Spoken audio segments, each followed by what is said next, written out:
My husband slapped me when I told him I was pregnant. Evan and I had been trying to have a baby for 2 years. We've had 2 years of negative tests and wondering if something was wrong with me. Then last month, I missed my period. Then I took 5 tests in one sitting because I couldn't believe the first 4.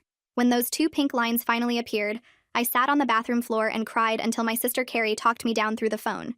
She told me I needed to tell everyone and make it special. Don't just blurt it out over dinner. Throw a party, invite everyone who matters, turn this into a memory we'd tell our kid about someday. So that's exactly what I did. 7 weeks later, my house was packed with everyone I loved. My parents stood by the appetizer table. Carrie kept shooting me excited glances from across the room. Evan's parents had flown in from Arizona, and his younger brother Jeff had shown up early to help me set chairs and arrange the gift table. Evan worked the crowd like he always did, shaking hands and making people laugh, being the charming husband I'd fallen for 6 years ago. I watched him from the kitchen doorway and felt my heart swell. Tonight, I was going to make him the happiest man alive. I grabbed a fork, tapped it against my wine glass, and the room slowly went quiet. 40 faces turned toward me. My mom was already tearing up, and she didn't even know yet. Evan made his way through the crowd and stood beside me, his arm wrapping around my waist. He looked at me with warm, curious eyes, completely clueless as to what I was about to say. "Thank you all for coming," I said, my voice shaking a little. "I know some of you traveled really far, and I promise it's worth it." I looked up at Evan and smiled. "We're having a baby. I'm pregnant." The room exploded. My mom screamed. My dad started clapping so hard I thought he'd hurt his hands. Carrie was jumping up and down yelling, "I knew it," even though she actually did know. Everyone was hugging and crying, and the energy in that room felt like pure love. I turned to Evan, expecting him to lift me up or spin me around or do something romantic. Instead, he was frozen.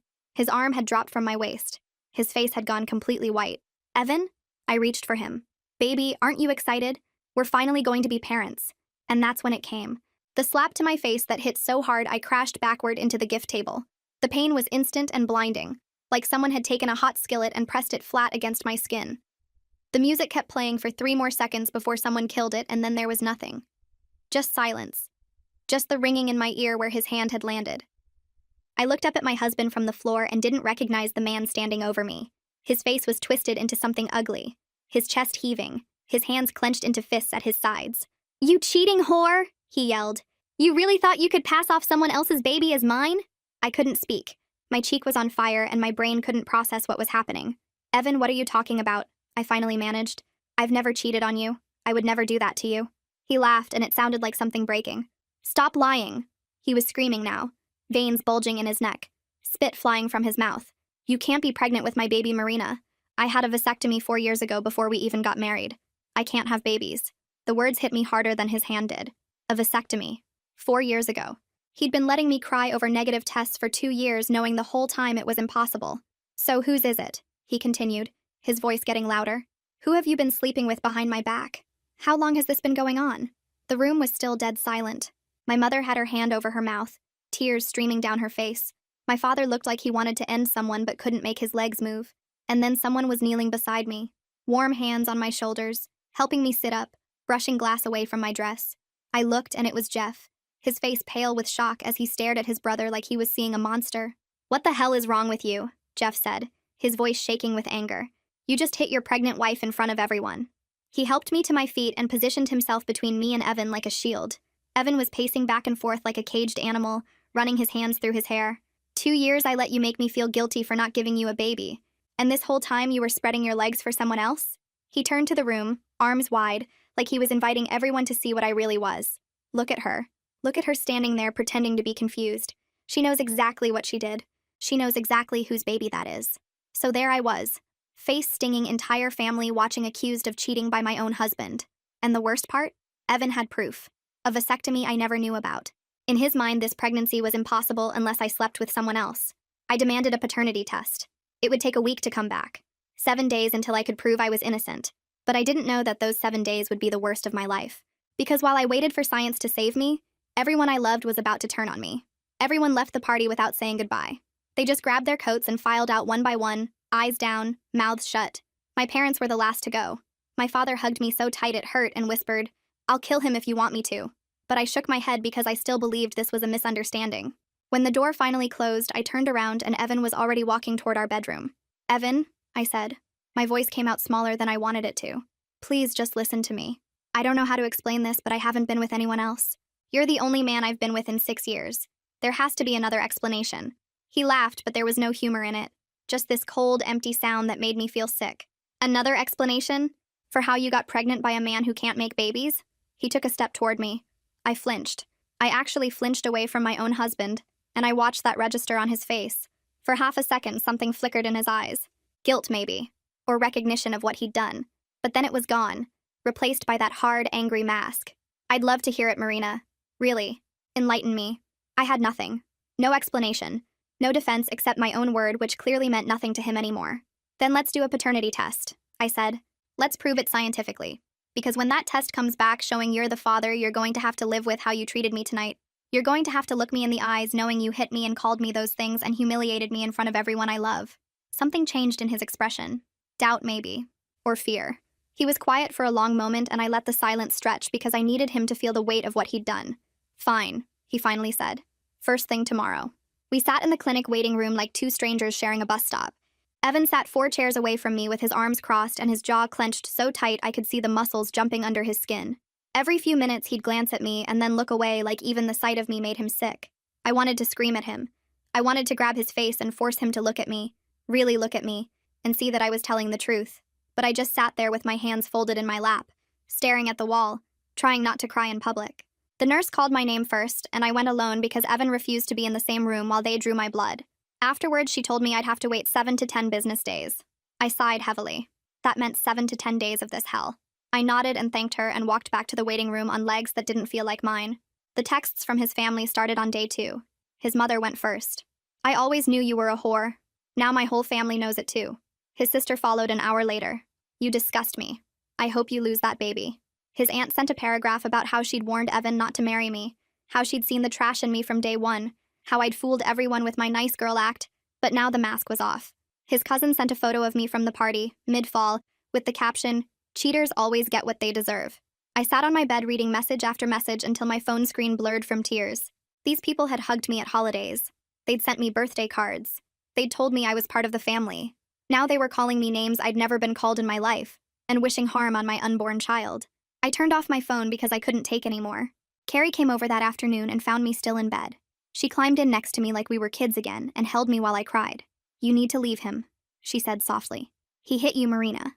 In front of witnesses. You could press charges. You could take him for everything." My mother called that night saying the same thing. So did my father. So did everyone in my family who reached out. Leave him, sue him, make him pay.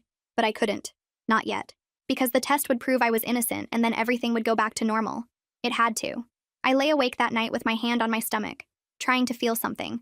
Some connection to the life growing inside me. But all I felt was doubt. What if Evan was right? What if the vasectomy made it impossible? What if somehow, some way, something had happened that I couldn't remember? The thought made me sick, but I couldn't stop it from creeping in. I went through every night of the past 3 months in my head. Every time Evan and I had been together. Every moment I'd been alone. Nothing made sense. I knew I hadn't cheated. I knew it in my bones. But if Evan really couldn't have children, then whose baby was this? On day 4, Jeff knocked on my door holding a bag of takeout. "Figured you weren't eating," he said. His voice was gentle and his eyes were soft with concern. I hadn't showered in 2 days. I was wearing the same sweatpants I'd slept in, and my hair was tangled into a mess on top of my head. I looked like a mess. But Jeff didn't seem to notice or care. He just stood there on my porch waiting patiently for me to let him in. And I did. We sat at the kitchen table and Jeff unpacked containers of lo mein and fried rice and orange chicken. He didn't ask me what happened. He didn't ask me to explain myself or defend myself or prove anything. He just handed me a fork and said, "Eat something, please." So I did. Small bites at first because I had zero appetite. But the food was warm and the company was warmer, and slowly I started to feel almost human again. Jeff talked about stupid things. A movie he'd seen last week. A coworker who kept microwaving fish in the office and stinking up the whole place. His neighbor's dog that barked at 3 in the morning every single night. He filled the silence with easy conversation that didn't require anything from me except to listen. And when I finally started crying, which I knew I would, he didn't panic or pull away. He just moved his chair closer and put his arm around my shoulders and let me fall apart. "I didn't do anything wrong," I said between sobs. "I know you probably think I did, but I swear, Jeff, I have never been with anyone except your brother. I don't know how this happened. I don't understand any of this." He rubbed slow circles on my back and shook his head. "I believe you," he said quietly. "I don't know what's going on, but I know you're not that kind of person. Anyone who spent 5 minutes with you knows that." I cried harder because after 4 days of being treated like a criminal, someone finally saw me. Someone finally believed me without demanding proof. Jeff stayed for 2 more hours. He washed the dishes even though I told him not to. He made sure I had his number saved in my phone in case I needed anything. And when he left, he hugged me at the door and told me to call him anytime, day or night, if everything got too heavy. I watched him drive away and felt something I hadn't felt in days. Hope. Someone was actually on my side and not trying to tell me what to do or berating me left and right. I survived the week from hell. Evan's family calling me every name. Carrie begging me to leave him. Evan looking through me like I was already gone. The only person who didn't treat me like a criminal was Jeff. He checked on me every day, brought me food when I couldn't eat, told me Evan was wrong for what he did. But I held on because the test results were finally here. This was my proof, my vindication. Except when I opened that envelope, I didn't find salvation. I found something that made everything 1,000 times worse. 3 more days passed before the envelope arrived. Jeff checked on me a few times and brought food when he could, but mostly I was alone in a house where my husband lived 20 feet away and acted like I didn't exist. Evan had been locked in the guest room since the night of the party. He'd leave for work before I woke up. He'd come home after I'd already gone to bed. The only sign he was still living there was the coffee mug in the sink every morning, and the sound of the guest room door clicking shut every night. We existed in the same house like ghosts who couldn't see each other. Sometimes I'd stand outside the guest room door with my hand raised, ready to knock, ready to try one more time, but I never did. What was the point? He'd made up his mind about me. The only thing that would change it was proof.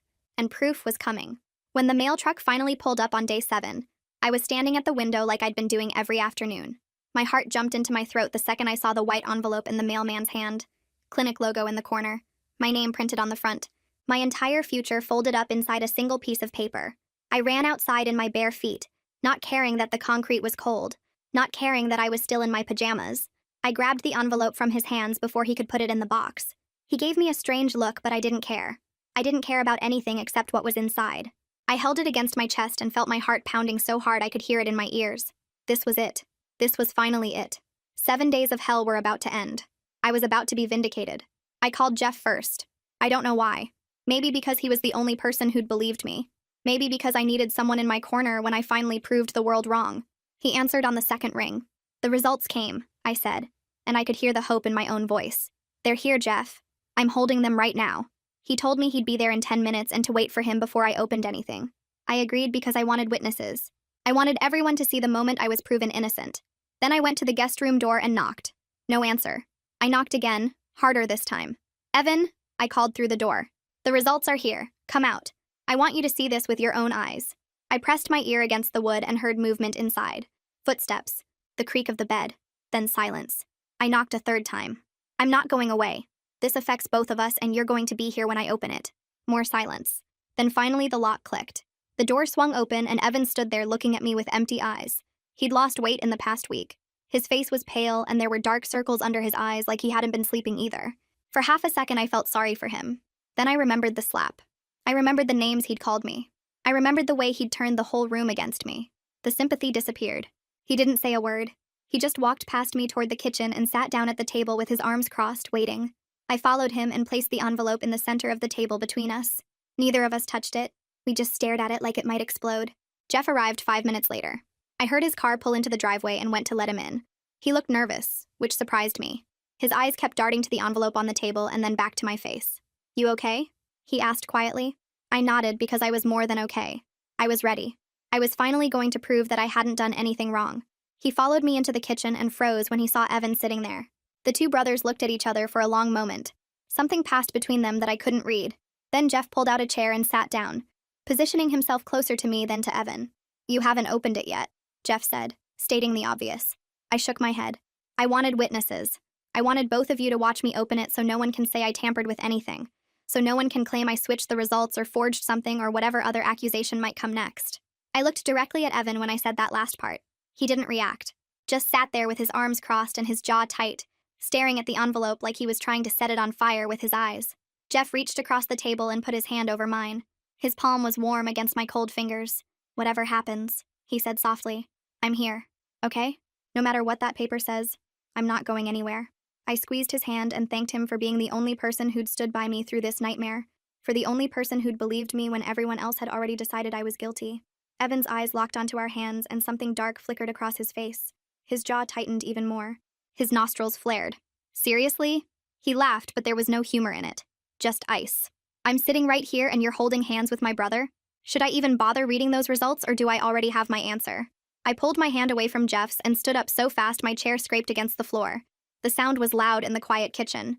Don't you dare, I said, and my voice came out stronger than I expected. Don't you dare twist this into something it's not. Your brother is the only person who's been kind to me while you've been treating me like garbage. He's been bringing me food because I can't eat. He's been checking on me because you won't even look at me. So don't you stand there and act like I'm doing something wrong by accepting basic human kindness from the only person who's offered it. Evan rolled his eyes. Just open the envelope, Marina. I don't have all day to listen to your excuses. I took a deep breath and picked up the envelope. It felt heavier than it should, like the weight of my entire marriage was pressed into that single piece of paper. I looked at Evan and felt something surge in my chest. Confidence. Certainty. I knew I hadn't cheated. I knew I hadn't been with anyone else. Whatever was in this envelope was going to prove it. And then he was going to have to look me in the eyes and apologize for everything he'd put me through. I held on to that image as I slid my finger under the seal. The sound of the paper tearing was impossibly loud. I pulled out the single sheet inside and unfolded it slowly, savoring the moment. This was it. This was my vindication. My eyes scanned the words at the top. Medical terminology. Reference numbers. My name. Evan's name. And then the results. I read them once. My brain didn't process what I was seeing. I read them again. The words were the same, but they still didn't make sense. I read them a third time and the paper started shaking in my hands. No. No, no, no, no, no. This wasn't right. This couldn't be right. There had to be a mistake. A typo. A mix-up at the lab. Something. Anything. Because what I was reading was impossible. What does it say? Evan demanded. His voice cut through the fog in my brain. Read it out loud. I want to hear you say it. I opened my mouth, but nothing came out. My throat had closed up. My lungs had stopped working. The room was tilting sideways, and I had to grab the edge of the table to keep from falling over. Marina, Jeff said, and his voice sounded like it was coming from underwater. Far away. Muffled. What does it say? I looked up at my husband. At the man I'd loved for 6 years. At the man I'd built a life with. At the man who was waiting for me to confirm everything he already believed about me. Tears were streaming down my face, and I couldn't stop them. It says you're not the father. The words hung in the air between us. Heavy. Final. Devastating. Evan's expression didn't change. Not even a flicker of surprise. He just sat there with his arms crossed like he'd been expecting this all along. Like he'd known from the beginning that I was exactly what he accused me of being. And there it is, he said slowly. His voice was calm now. Almost peaceful. Like a storm that had finally passed. The proof. You've been cheating on me this whole time and now you can't hide it anymore. He stood up slowly and put both hands on the table, leaning toward me until I could see every line of anger on his face. So who is it? Huh? Who's the lucky guy? Someone from work? Some random guy you met at a bar? An ex-boyfriend you never really got over? He was getting louder with each question. Tell me, Marina. I deserve to know whose baby you're carrying in my house. Whose baby you tried to trick me into raising as my own. I don't know. I sobbed. The words came out broken and desperate. I don't understand. I haven't been with anyone else, Evan. I swear on my life I haven't been with anyone else. There has to be a mistake. The lab made an error. We need to take another test. We need to... He slammed his fist on the table so hard the envelope jumped and my whole body flinched. The test isn't wrong! He was screaming now. Full volume. Veins bulging in his neck just like the night of the party. Science doesn't lie, Marina. DNA doesn't lie. The only liar in this room is you. He pointed his finger in my face and I could see his hand shaking with rage.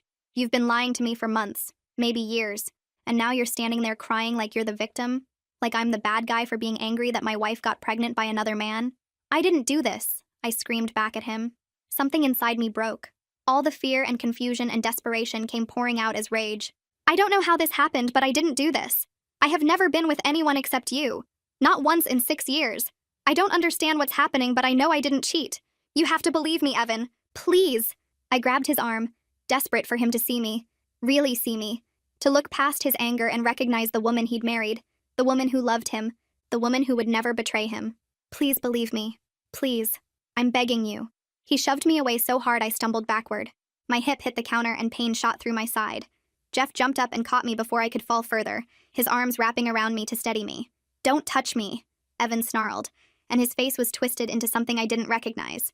Pure hatred. Pure disgust. Don't ever touch me again. You make me sick. Looking at you right now makes me physically sick. I can't even stand to be in the same room as you. He turned to Jeff, who was still holding on to me, and his eyes narrowed. And you, my own brother, sitting here holding her hand, comforting her, being her shoulder to cry on while my marriage falls apart. He took a step toward Jeff, and for a second I thought he was going to swing. Did you know about this? Did you know she was sleeping around behind my back? Have you two been laughing at me this whole time? Jeff's face went pale. His arms tightened around me almost protectively. I didn't know anything, he said quietly. His voice was steady, but I could feel his heart pounding against my back. I swear to you, Evan, I just came to support her when the results came in. That's all. I had no idea. Evan stared at his brother for a long moment, searching his face for something. Then he laughed. That horrible cold laugh that made my blood run cold. Support her. Right. Well, congratulations. She's all yours now. You can have her. I'm done. He turned and stormed toward the guest room. I heard drawers being yanked open, clothes being thrown, hangers clattering to the floor. Jeff let go of me and I stood there in the middle of the kitchen, frozen, tears streaming down my face, my whole body shaking so hard I thought my bones might rattle loose. This wasn't happening. This couldn't be happening. I'd been so sure, so completely certain that the test would save me, that science would prove what I already knew, prove I was innocent and faithful. Instead, the test had destroyed everything, and it hadn't even given me answers. It just told me Evan wasn't the father. It didn't tell me who was. It didn't explain how any of this was possible. It just left me standing in my kitchen with my whole life in pieces, and no idea how to put them back together. Evan came back 10 minutes later dragging 2 suitcases behind him. He didn't look at me as he walked toward the front door. His face was set in stone. His eyes were fixed straight ahead, like I was already invisible to him. Evan, wait, I begged, running after him. I grabbed the back of his shirt and he spun around so fast I stumbled backward. Don't touch me, he said through clenched teeth. What part of that don't you understand? I held up my hands in surrender, tears blurring my vision. Please, we can figure this out. We can take another test. Something is wrong. Something doesn't make sense. I know I didn't cheat Evan. I know it. There has to be an explanation. He stared at me for a long moment, and for just a second, I saw something flicker in his eyes. Doubt, maybe, or sadness, or the ghost of the man he used to be. Then it was gone, replaced by that cold, hard mask. The only thing that doesn't make sense is how I didn't see what you really were sooner. My mother was right about you. My whole family was right about you. I should have listened to them from the beginning. He picked up his suitcases and opened the front door. I'm staying with Felix until I figure out what to do about the house. Don't call me. Don't text me. Don't try to contact me at all. As far as I'm concerned, you don't exist anymore. The door slammed behind him so hard the pictures on the wall rattled. Then his car started. Then he was gone. And I was alone. I collapsed onto the kitchen floor and cried so hard I thought I might shatter into 1,000 pieces. Jeff knelt down beside me and tried to put his arm around me, but I pushed him away. I didn't want comfort. I didn't want kindness. I wanted answers. Because I knew I hadn't cheated. I knew I hadn't been with anyone else. I had never let another man touch me in 6 years of marriage. So how was this possible? How was I carrying a baby that wasn't my husband's? I stared at those results knowing how guilty this looked. Evan was gone. He wouldn't even let me explain. He had already decided I was a cheater and a liar. But I still had no idea how this happened. I didn't know that Carrie was about to ask me a question that would change everything. A question I should have asked myself weeks ago. I called Carrie before the sun came up. She answered on the first ring like she'd been waiting by the phone all night. The results came back, I said. My voice was raw from crying. Evan's not the father. She was at my door within the hour. I let her in and handed her the paper without saying anything. She read it twice, her face getting paler each time. Then she set it down on the kitchen table and looked at me with an expression I couldn't read. Sit down, she said. We need to talk through this. I sat across from her at the table. The same table where Evan had slammed his fist. The same spot where Jeff had held my hand. The exact place where my entire life had fallen apart less than 12 hours ago. Carrie pushed the results aside and folded her hands in front of her. I need you to walk me through everything. Not the party. Before that. When do you think you conceived? I stared at her.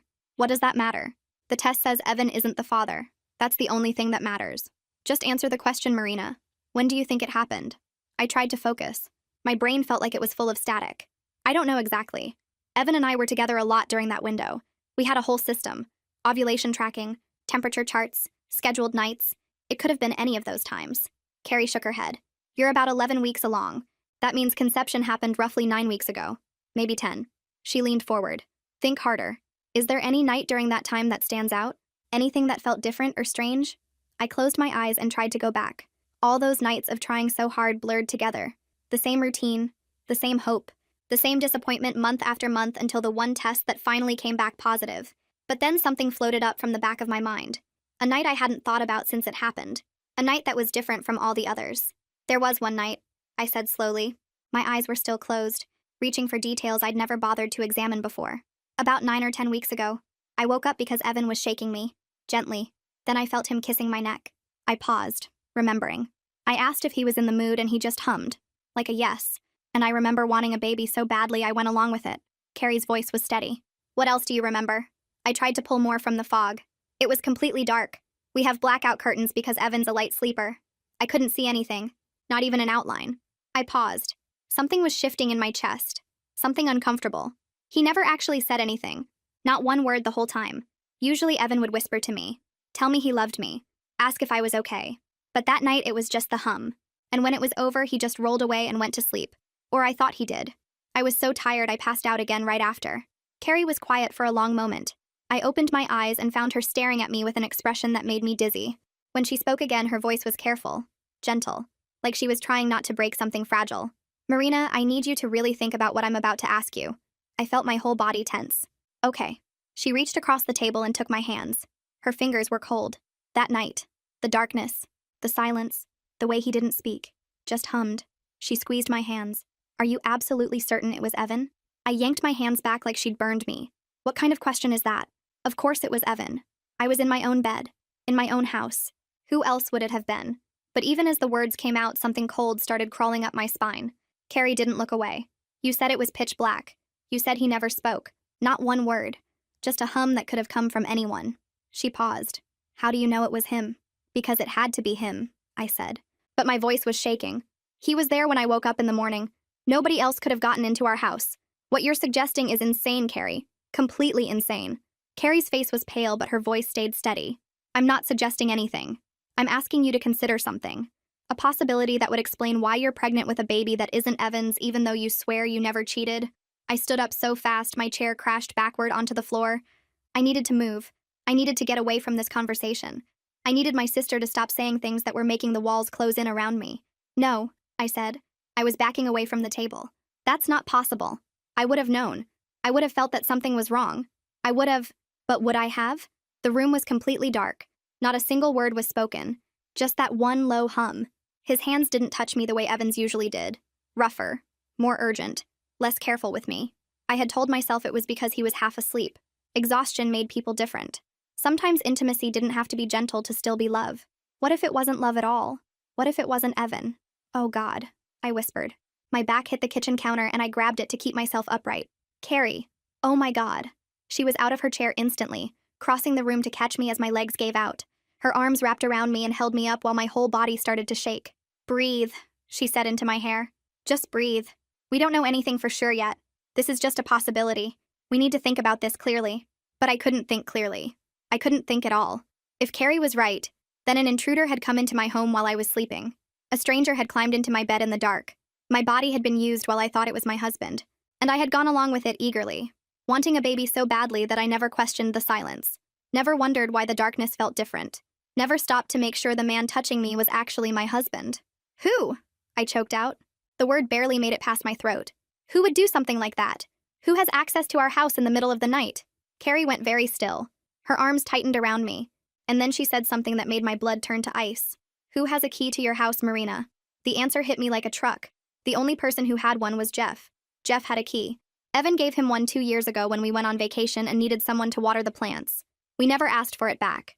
My mind started racing through everything from the past week. His kindness when everyone else turned on me. His certainty that I hadn't cheated.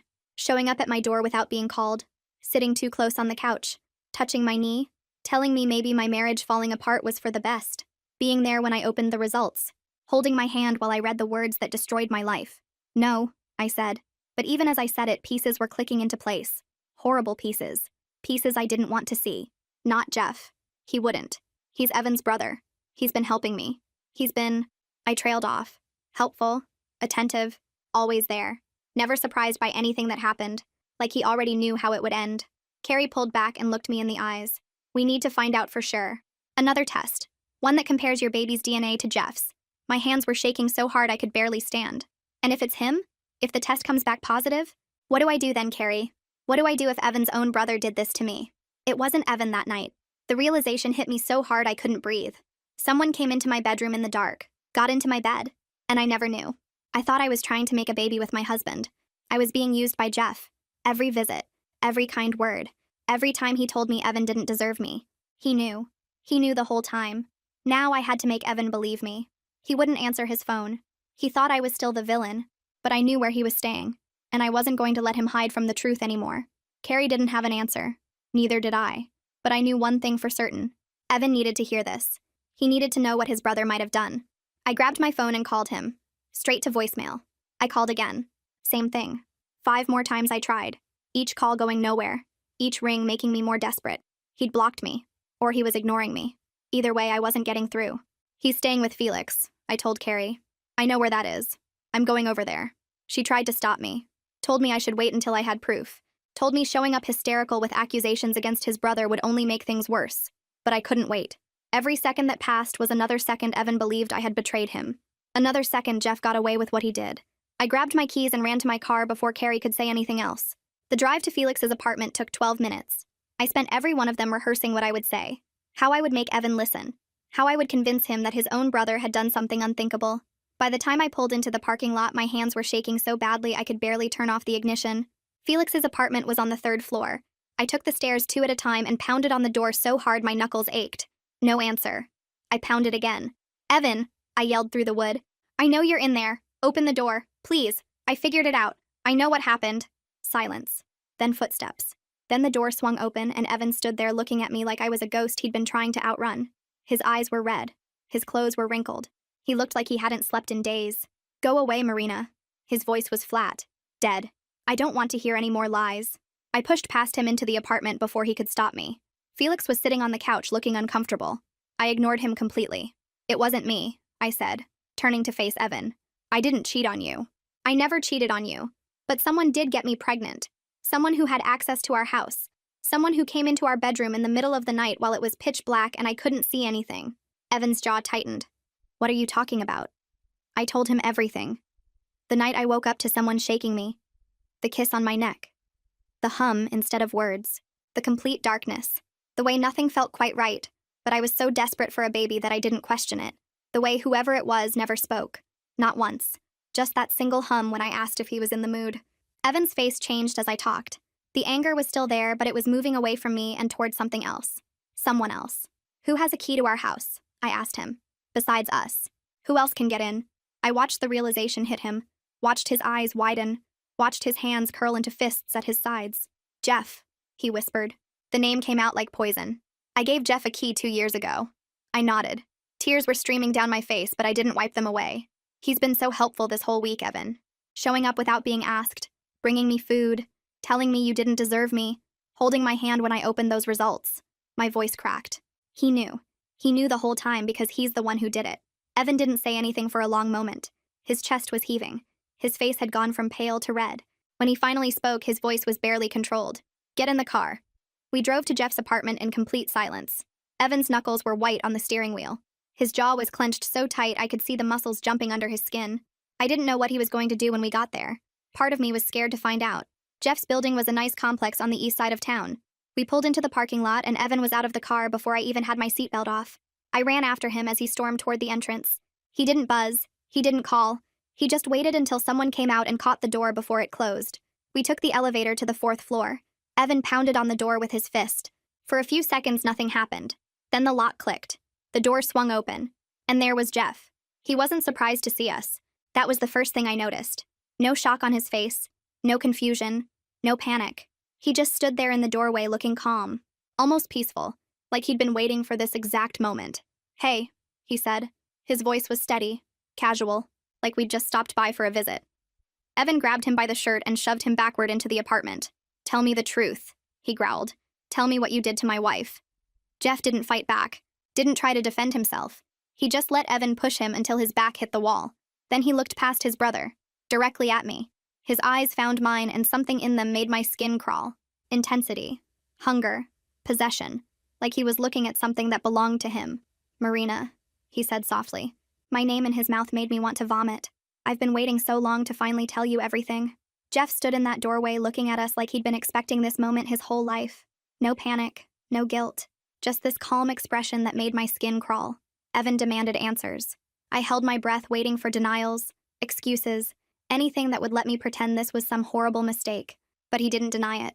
He smiled. And what came out of his mouth next proved that this wasn't a moment of weakness or a drunken accident. This was planned. This was obsession. This was everything. The corners of Jeff's mouth curled upward in a way that made him look like a completely different person. Not the kind brother who brought me takeout. Not the gentle voice that told me everything would be okay. This smile was slow and deliberate and wrong. The kind of smile someone wears when they've been keeping a secret for years and finally get to say it out loud. "You might want to let go of me, Evan," Jeff said. His voice was steady and conversational, as if Evan wasn't pinning him against the wall with murder in his eyes. "This is going to be a long conversation, and you'll want to sit down for it." Evan's hands twisted tighter into Jeff's shirt. The fabric bunched and strained under his grip. A vein was pulsing visibly in his neck, and his breathing had gone ragged and heavy. "Start talking. Right now. Tell me what you did." Jeff didn't struggle. Didn't try to push Evan off. He just stood there against the wall, looking more relaxed than anyone in his position should be. Then his eyes slid past Evan and landed on me. I wanted to look away, but I couldn't. Something about his gaze pinned me in place. He stared at me the way a lion stares down a gazelle. It became clear I was his prey from the moment we met, and he was determined to make me his. "Fine," Jeff said softly. His eyes never left mine, even though he was answering Evan. "You want to know what I did? I'll tell you everything. But first, you should know that I'm not sorry. Not even a little bit. What I did was the best decision I ever made." My chest felt like someone was sitting on it. Every breath took effort. I pressed my back harder against the wall because my legs weren't trustworthy anymore. They felt hollow, disconnected from the rest of me. Evan slammed Jeff against the wall hard enough to make a picture frame rattle. "Talk." Jeff let out a small laugh. "Having your spare key gave me so much power. Power I've been wanting for a long time. I loved that I had access to your house, your life." He tilted his head slightly. "Your wife." The word wife came out of his mouth like he was tasting something sweet. I felt my dinner rising in my throat. Evan's whole body had gone rigid. The muscles in his arms were straining against his shirt. His jaw was clenched so tight I could hear his teeth grinding. "That night," Jeff continued, "I knew exactly what I was doing. I'd been tracking Marina's ovulation schedule for months. At every family gathering, she talked about how badly she wanted a baby. She cried about you two trying for so long that she was starting to lose hope. And I couldn't have my sweet, precious Marina feel that devastated." Every word hit me like a physical blow. He'd been watching me, studying me, learning when I was most vulnerable. But then something interesting happened, Jeff continued. His voice had turned almost cheerful now. "You got a vasectomy, and you didn't tell her. You let her believe something was wrong with her body while you sat there knowing the whole time you'd made sure she could never have your baby." He laughed softly. "That's when I realized the universe was giving me a sign. You didn't want to be a father, but I did. And Marina deserved to have the baby she'd been crying herself to sleep over for 2 years." Jeff continued. "I waited for the perfect night. I knew your bedroom layout, knew about the blackout curtains, knew Evan slept like the dead after his night poker games. All I had to do was slip in around 3 in the morning, climb into bed, wake you up the way a husband would." He looked at me again, and his expression softened into something that made me want to scream. Tenderness. Affection. Like he was remembering a romantic moment we'd shared. "You were so sweet that night, Marina. So eager. When I kissed your neck, you made this little sound, this happy little sigh. And when you asked if I was in the mood, I almost broke character and told you the truth right there. How much I loved you and wanted you." He smiled happily at that while tears poured down my face. I couldn't do anything except stand there and listen to him describe the worst thing that had ever happened to me. "But I stayed quiet," Jeff continued. "Just hummed a yes, and let you believe what you wanted to believe. And afterwards, when you curled up against me in the dark, I laid there for almost an hour just holding you, listening to you breathe, feeling your heartbeat against my chest. It was the happiest I'd ever been." Evan released one hand from Jeff's shirt and pulled it back into a fist. His knuckles were white. His arm was shaking with the effort of not swinging. "You sick piece of garbage," Evan spat. Each word came out through gritted teeth. "You violated my wife. In my house. In my bed." Jeff's eyes finally moved to his brother. Something flickered in them. Not guilt, not shame, annoyance. Like Evan was interrupting something important. "She was never really yours, Evan. That's what you don't understand. From the moment I met her at your engagement party, I knew she was supposed to be with me. But you got there first. You always got there first. The better grades, the better job, the better everything. And then you got her too." His voice dropped lower, harder. "I spent 4 years watching you take her for granted. 4 years watching you ignore her while she tried so hard to be a good wife. 4 years knowing I could love her better than you ever would." I pressed my hand over my mouth to keep from sobbing out loud. 4 years. He'd been watching me for 4 years. Every family dinner. Every holiday. Every time he came over to help with something around the house. He'd been looking at me like this. Wanting me like this. And I never knew. Evan's fist connected with Jeff's jaw so hard the sound echoed off the walls. Jeff's head snapped to the side and blood appeared at the corner of his mouth. But he didn't fall. Didn't cry out. Didn't even raise his hands to defend himself. He just turned his head back slowly and looked at his brother with that same calm expression. Then he laughed, blood on his teeth and joy in his eyes. That felt good, didn't it? Jeff said. Hit me again if you want. Break my nose. Knock out my teeth. None of it changes anything. I did what I did and I don't regret a single second of it. He spit blood onto the floor. That baby Marina is carrying? That's my baby. My child. The only family I've ever made for myself. And you can hate me all you want, but you can't undo that. You can't take that away from me. I slid down the wall until I was sitting on the floor. My legs had finally given up completely. Carrie wrapped her arms around me while I tried to make myself as small as possible. Tried to disappear. Tried to stop hearing his voice, but it kept going. And these past 2 weeks? Jeff stepped away from the wall now that Evan had let go of him. He wiped the blood from his chin with the back of his hand. Those were the best days of my life. Sitting with you in your kitchen, Marina. Holding your hand. Telling you I believed you when everyone else called you a liar. Watching you look at me like I was the only person in the world who cared. He took a step toward me, and Evan immediately moved between us. I got to be there for you. I got to comfort you. I got to be the man you needed while your husband treated you like garbage. Every tear you cried on my shoulder was proof that I was right. You should have been with me from the beginning. I was shaking so hard my teeth were chattering. Every moment from the past 2 weeks was replaying in my head, but it all looked different now. His arm around me on the couch. His hand on my knee. The way he always sat too close. The way he looked at me when he thought I wasn't paying attention. I thought he was being kind, supportive, brotherly. He was savoring his victory. Enjoying watching me suffer while knowing he was the reason for all of it. Marina. Jeff said my name softly, almost lovingly. Look at me. Please. I didn't want to, but something in his voice made me lift my head. He was standing a few feet away with Evan blocking his path, but his eyes found mine easily. And what I saw in them terrified me more than anything else had. Hope. Genuine hope. Come with me, he said. Right now. Tonight. We can leave this whole mess behind. Start over somewhere new. Raise our baby together the way it should have been from the start. The air left my lungs. He actually believed this was possible. He actually thought I might say yes. He'd violated me in the most intimate way possible, and he was standing there asking me to run away with him. You're insane, I whispered. The words came out thin and broken. You're completely insane. Something changed in his expression. The hope dimmed slightly, replaced by confusion, then frustration. I'm offering you everything, Marina. A man who actually loves you. A father for your baby. A fresh start away from everyone who turned on you. Why would you choose to stay here with someone who hit you in front of 40 people? Evan moved so fast I barely saw it. His fist connected with Jeff's face again, and this time Jeff went down.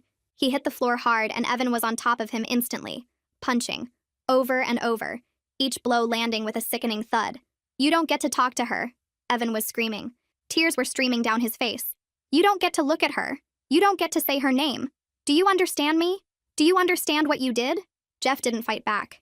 He just laid there taking the beating with that horrible smile still on his bloody face. And between punches I heard him laughing, quiet and wet and wrong. I sat on the floor of my brother-in-law's apartment watching my husband beat him bloody, and all I could think was that even if Evan killed him right now, it wouldn't undo anything. It wouldn't erase what Jeff had done to me. It wouldn't take back that night. It wouldn't unpregnant me or unmake the baby growing inside me or give me back the life I had before. I was vindicated. Evan finally knew the truth. I wasn't a cheater. I wasn't a liar. I was a victim. But being a victim didn't feel like winning. It felt like being hollowed out from the inside. Evan finally stopped hitting him. His knuckles were split open and covered in Jeff's blood. His chest was heaving. His whole body was shaking with rage that had nowhere else to go. Jeff was still conscious, still smiling through swollen lips and bloody teeth, still looking past Evan directly at me. It was worth it, Jeff slurred. His voice was thick with blood. Every second, every punch, all of it. Because for one perfect night, you were mine, Marina, and nothing either of you do will ever change that. I let out the most blood-curdling scream. We called the police that night. They took Jeff away in handcuffs while he smiled at me through the back window of the car. I told them everything, every detail of that night, every word Jeff had said. The cop nodded and wrote things down and told me I was brave for speaking up. But brave didn't fix anything. What Jeff did to me was hard to prove in court. He never broke in because he had a key. I never said no because I thought he was my husband. The lawyer called it a he said, she said situation, even though Jeff had told us everything himself. Evan and Carrie heard it all. Didn't matter. In the end, Jeff took a deal. Some small charge about being in our house without permission. 6 months of checking in with an officer and paying a fine. No jail. Nothing that would follow him forever the way that night would follow me. Evan and I tried to fix things. For about 3 weeks, we went to a counselor. Sat in a room and talked about trust and pain and getting better. But every time I looked at him, I saw the party. The slap. The way he called me a whore in front of everyone I loved. The way he decided I was a cheater before thinking about any other answer. He said sorry 1,000 times, cried and begged and swore he would spend his whole life making it up to me. But some things can't be fixed. Some words can't be taken back. He hit me. He shamed me in front of 40 people. He let his family send me texts wishing bad things on my baby. Even though he knows the truth now, those 2 weeks of hell still happened. I filed for divorce. He didn't fight it. I think part of him knew we were broken the moment his hand hit my face. The stress took everything from me. 2 weeks after the divorce was done, I woke up in the middle of the night with pain so bad I couldn't stand. Carrie drove me to the hospital. The doctor told me what I already knew from all the blood. I lost the baby. Part of me felt relief and I hated myself for it. That baby was innocent. That baby didn't ask to be made. But every time I thought about carrying Jeff's child, every time I pictured looking into a face that might have his eyes or his smile, I couldn't breathe. Now the baby was gone and I didn't have to choose. The guilt from feeling relieved will probably stay with me forever. But for now, there's nothing I can do but start a new life far from everyone.